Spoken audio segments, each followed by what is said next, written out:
Hi Taurus, and welcome to your weekly tarot reading for the week of December. Thank you so much for joining me today. I hope that you are doing really well. This reading is for any sun, moon, or rising Taurus sign. We'll take a look at the cards. We'll get a sense of the awareness for the week, guidance, and possible outcomes. I'll also choose a couple of oracle cards for additional information as well. So let's go ahead and see what we have for you. Okay, so we have the Four of Wands. We have the Lovers, major arcana, seeing a lot of the Lovers lately. And the Queen of Pentacles. So the Four of Wands, this is a card of celebration, of recognition, possibly of reward. And what the Four of Wands brings to us, we see the couple here celebrating. They're going to walk through those wand pillars into a new path, perhaps a new life. Maybe it takes them away from the home front. But this is the time for people to get together, to recognize each other, to celebrate, to share, to laugh, to be festive, to feel lighthearted and free, perhaps.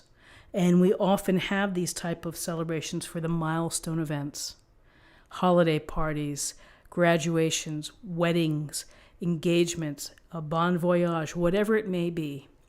We find reasons to get together, to have some fun, to celebrate. And so they come in many different shapes and sizes, many opportunities for people to be together, but it's also an opportunity to meet new people. Celebrations of life, cocktail party. You go out of respect for your friend. It's the recognition of someone's life, and then from there you meet other people and you talk about, you get to know others. So it's really a wonderful opportunity to have this, this social acknowledgement. Really, it's fun. Now, for some, and particularly having it right next to the Lovers, this can suggest an engagement. It can suggest a commitment, a move towards stability, perhaps marriage. With fours, we're looking at foundations. We're looking at stable foundations, building a firm and secure foundation. So, Four of Wands, celebration, and here's the Lovers. And the Lovers speaks to our significant relationships, the ones that matter, the ones that have the potential to transform our life, that bring us joy, that also bring us pain or disappointment on some days. These relationships are complex and they're involved and they're important. So we pay attention to these relationships and we go with the flow as we begin to discover more about our partners, our loves, our husbands and wives. We continually are trying to build intimacy and that emotional connection, the bond, the desire for each other, the attraction, the spark, all of these things swept into these relationships. Now, sometimes the Lovers just end up being lovers, and maybe it doesn't go much further than that. Over time, you realize you're probably not the best match, or it wasn't, quote unquote, meant to be. But we learn this as we go through the process of loving and loving someone else.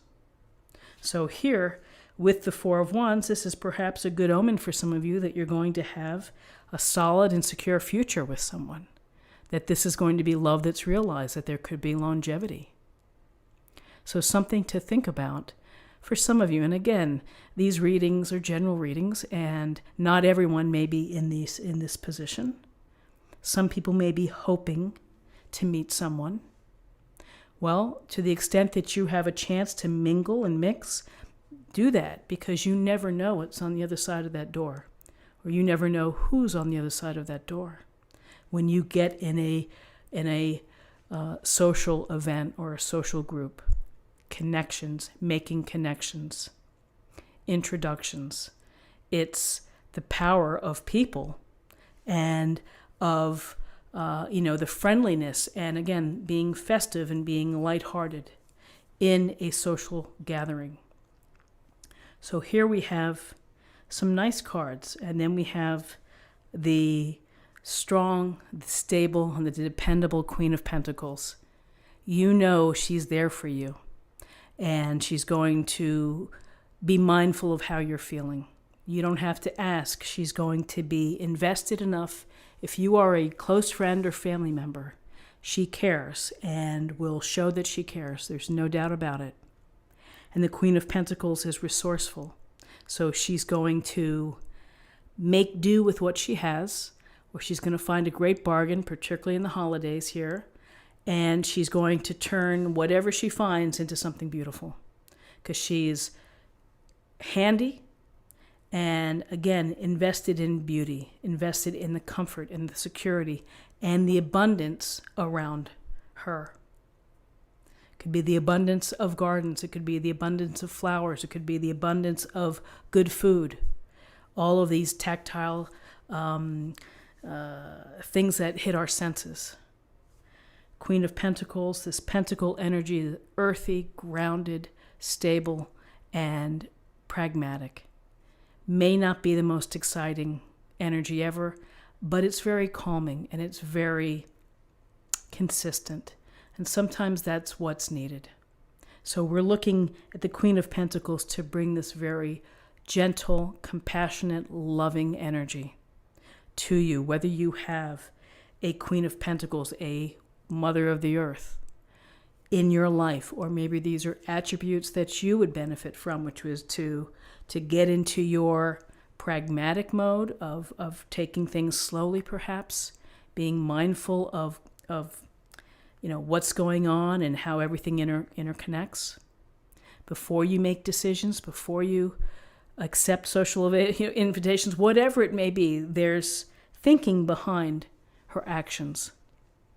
And she's, again, capable of multitasking home, job, family, all from a generous heart.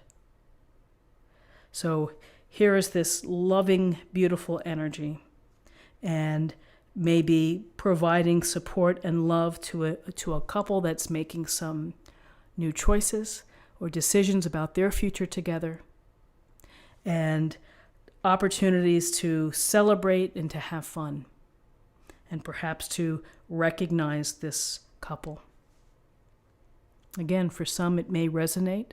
For others it may be that social opportunities, a lot going on within a relationship, it's certainly key in on your relationship. Focus on your meaningful relationships. And for those that are single and not looking, you still have important relationships. Your family, your best friends, your business partners that need to be, taken care of as well. So interesting cards. Let's take a look at what we have in terms of numerology. We have 4 and 6 is 10, and 1 is 11. And 11 is a master number. It's the master number of service, of being altruistic, of generosity. So when you have the chance to be generous without expectation of anything back, you're giving from your heart. It's a wonderful place to operate from, of giving to someone else, of being aware of what someone needs and helping out. It doesn't have to be writing a check. It can always be a phone call. It could be taking someone to the store who needs a ride or to a doctor's appointment. It's the reaching out, and again, it's the holding someone's hand to say, I'm here to help. I'm extending my hand to you. Powerful number, master number 11. And finally, let's choose a card for an affirmation for the day.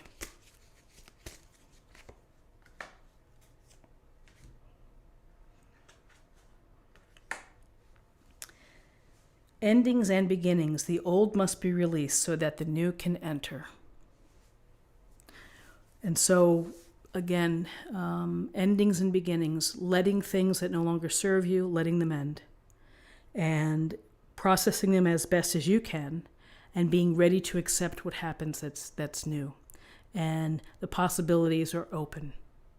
But when we hold on to the past, or we hold on to what was before, and it's meant to end, you can't, it's not going to help.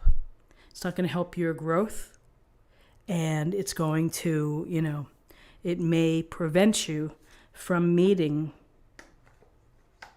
the significant and transformative people that can really love you and change your life. So friends, this is what I have for you for the day. I hope that you found something helpful here with this reading. If you did, please subscribe, like this video, share this video, comment below. Have a great day, and I'll see you tomorrow. Thank you. Bye-bye.